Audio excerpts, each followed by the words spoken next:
નો નમૂનો લેવામાં આવ્યો હતો અને એ નમૂનાની અંદર ભેળસેળ ખુલવા પામી છે. ક્યારે નમૂનો લેવાયો હતો, શું મળી આવ્યું છે, શું કાર્યવાહી? જી, રાજકોટ મહાનગરપાલિકાની આરોગ્ય શાખા હેઠળ જે ફૂડ શાખા છે એના દ્વારા જે છે ગત ફેબ્રુઆરી મહિનામાં જે છે એક મવડી બાયપાસ પાસે આવેલ સોરઠિયાવાડી પાસે જે છે એમાંથી જે લેબ છે રાધાકૃષ્ણ ડેરી ફાર્મ કરીને સોરી એક આપણી જે ડેરી જે છે એમાંથી એક સેમ્પલ જે છે ફૂલ ક્રીમ મિલ્કનું સેમ્પલ જે છે એ ગયા મહિને લેવામાં આવ્યું હતું.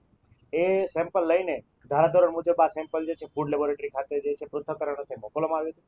એનો રિપોર્ટ આપણે ગઈકાલે આપણી પાસે આવેલો. એમાં જે છે ખાસ કરીને દૂધની અંદર એટલે કે ફૂલ ક્રીમ મિલ્કની અંદર ફોરેન ફેટની હાજરી BR-40 ફોરેન ફેટની હાજરી મળી આવેલ છે. એટલે કે દૂધમાં ફેટની વેલ્યુ વધારવા માટે વેજીટેબલ ઓઇલ અથવા અન્ય કોઈ પણ વસ્તુઓ એડ કરેલી હોઈ શકે છે. હાલ જે છે આ જે નમૂનો જે છે એ સબસ્ટાન્ડર્ડ આવેલો છે અને BR-40 ટેમ્પરેચર જે છે એ BR વેલ્યુ ઘણી બધી અલ્ટર્ડ આવેલ છે. અનુસંધાને જે છે સેમ્પલ સબસ્ટાન્ડર્ડ આવેલ હોય. હાલ જે છે એડ્યુકેશનની કાર્યવાહી માટે નોટિસ જે છે 1 મહિનાની બજવણી કરવામાં આવે છે. 1 મહિના બાદ એડ્યુકેશનની કાર્યવાહી જે છે આપણે આમાં કરવામાં આવશે. સર, દૂધ છે એ આવશ્યક જીવન જરૂરિયાતની વસ્તુ છે. ઘણી બધી ખુલ્લી ડેરીઓ પાણી અથવા તો અન્ય વસ્તુની ભેળસેળ કરતા હોય છે. લોકોને શું કહેશો?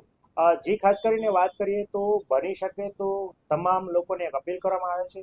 હાલ જે છે FSSAIમાં એક સુધારો પણ ટૂંક સમયમાં જે છે એ આવી રહ્યો છે કે તમામ જે લૂઝ મિલ્ક સેલર્સ હોય એમણે પણ ફૂડ લાયસન્સ લેવું ફરજિયાત જે છે એનું અમલીકરણ પણ જે છે સઘન રીતે રાજકોટ મહાનગરપાલિકાની ફૂડ શાખા દ્વારા કરવામાં આવશે.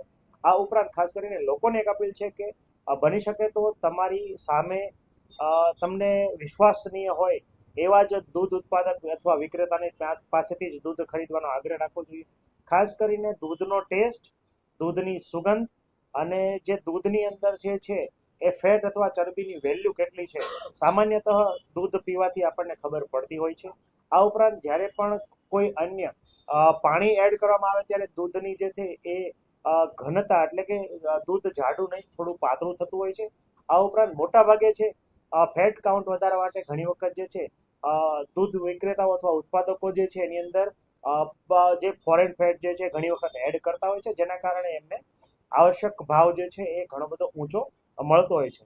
તો અનુસંધાને જોવા જઈએ તો સૌપ્રથમ તો માન્ય જે દૂધની ડેરીઓ જે છે જેવી કે મોટી મોટી આપણી જે અમૂલ ઉપરાંતની જેટલી પણ ગોપાલ જેવી ઘણી બધી ડેરીઓ જે છે કે જે મોટા પાયે દૂધનું બધી મંડળીઓ પાસેથી ખરીદીને પ્રોસેસિંગ કરીને લેબોરેટરી કર્યા પછી જ એ દૂધ જે છે પ્રોપર કાઉન્ટ સાથે જ વેચાણ જે છે એ થતું હોય છે. તો બની શકે તો આવી વિશ્વસનીય સંસ્થાઓ પાસેથી અથવા તમારા જે વિશ્વસનીય દૂધ ઉત્પાદક હોય એમની પાસેથી દૂધ ખરીદવાનો આગ્રહ રાખવો જોઈએ.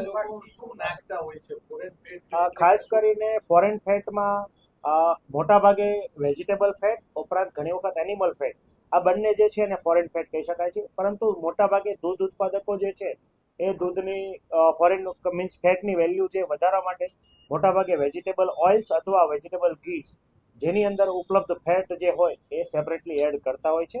આ જે નમૂનો જે છે એ જ્યારે લેબમાં મોકલવામાં આવે છે ત્યારે જે એનું રિફ્રેક્ટોમીટર હોય એમાં એની જે ફેટની કાઉન્ટ જે છે ખૂબ વધારે અથવા ફોરેન ફેટની હાજરી હોય તો તાત્કાલિક જે છે આપણને જાણ થઈ જતી હોય છે. આ ઉપરાંત ઘણી વખત જે છે ઇમલ્સિફાયર એટલે તરીકે ઘણી વખત દૂધની અંદર ડિટર્જન્ટ ઉપરાંત દૂધની અંદર યુરિયા વગેરેનું મિશ્રણ જે છે એ કરવામાં આવતું હોય છે. પરંતુ મોટા ભાગે ભેળસેળની અંદર દૂધમાં પાણી અને ખાસ કરીને ફેટ કાઉન્ટ વધારવા માટે ફોરેન ફેટ એડ કરવામાં આવતા હોય છે. ફોરેન ફેટથી શું ખાસ કરીને જોવા જઈએ તો મિલ્ક ફેટ જે છે એ કુદરતી રીતે બનતું અથવા કોઈ પણ જે દૂધ આપતા કોઈ પણ દૂધાળા પ્રાણી દ્વારા શરીરની અંદર બનતો જે ફેટ હોય છે એમાં એસેન્શિયલ ફેટી એસિડ તમામ પ્રકારના ખૂબ સારી અને પ્રચુર માત્રામાં હોય છે. સાથે સાથે વિટામિન A અને D ની પણ પુષ્કળ માત્રા હોય છે.